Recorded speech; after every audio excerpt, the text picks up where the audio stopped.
বাংলাদেশ জলবায়ু পরিবর্তনের প্রভাবে এক হটস্পটে পরিণত হচ্ছে।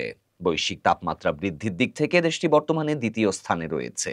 এটি এখন শুধু পরিবেশগত সমস্যা নয়, বরং স্বাস্থ্য অর্থনীতির ওপরও মারাত্মক প্রভাব ফেলছে। মঙ্গলবার রাজধানীর প্যান প্যাসিফিক সোনারগাঁও হোটেলে আয়োজিত বাংলাদেশের স্বাস্থ্য ও অর্থনীতিতে তাপের প্রভাব শীর্ষক গবেষণা প্রতিবেদন প্রকাশ অনুষ্ঠানে এসব তথ্য জানানো হয়েছে। অনুষ্ঠানে প্রধান অতিথি হিসেবে উপস্থিত ছিলেন পরিবেশ, বন ও জলবায়ু পরিবর্তন মন্ত্রণালয়ের উপদেষ্টা সৈয়দা রিজওয়ানা হাসান। এ সময় বিশ্বব্যাংকের senior operations officer miss Iffat Mahmud ও সিনিয়র স্বাস্থ্য বিশেষজ্ঞ ওয়ামে কে রাজা মূল প্রবন্ধ উপস্থাপন করেন। বক্তারা বলেন, ১৯৮০ থেকে ২০২৩ সাল পর্যন্ত অর্থাৎ ৪৩ বছরে দেশে সর্বোচ্চ তাপমাত্রা বেড়েছে ১.১ ডিগ্রি সেলসিয়াস।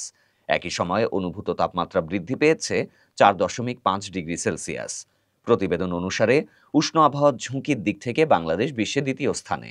শুধু ২০২৪ সালেই তাপজনিত শারীরিক ও মানসিক সমস্যার কারণে প্রায় ২,৫০,০০,০০০ কর্মদিবস নষ্ট হয়েছে।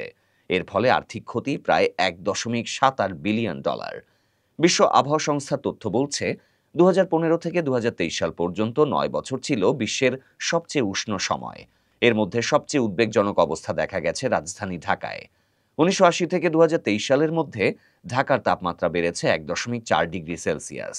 বিশ্বব্যাংকের এই প্রতিবেদন অনুসারে মানুষ জীবিকা ও অর্থনীতিকে ক্রমবর্ধমান তাপ ঝুঁকি থেকে সুরক্ষায় দ্রুত ও সমন্বিত পদক্ষেপ গ্রহণ করতে হবে।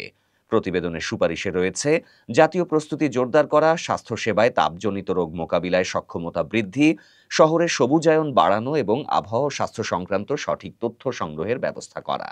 পাশাপাশি আন্তর্জাতিক সহায়তা এবং সরকারি বেসরকারি অর্থায়নের গুরুত্ব বিশেষভাবে উল্লেখ করেছে প্রতিষ্ঠানটি।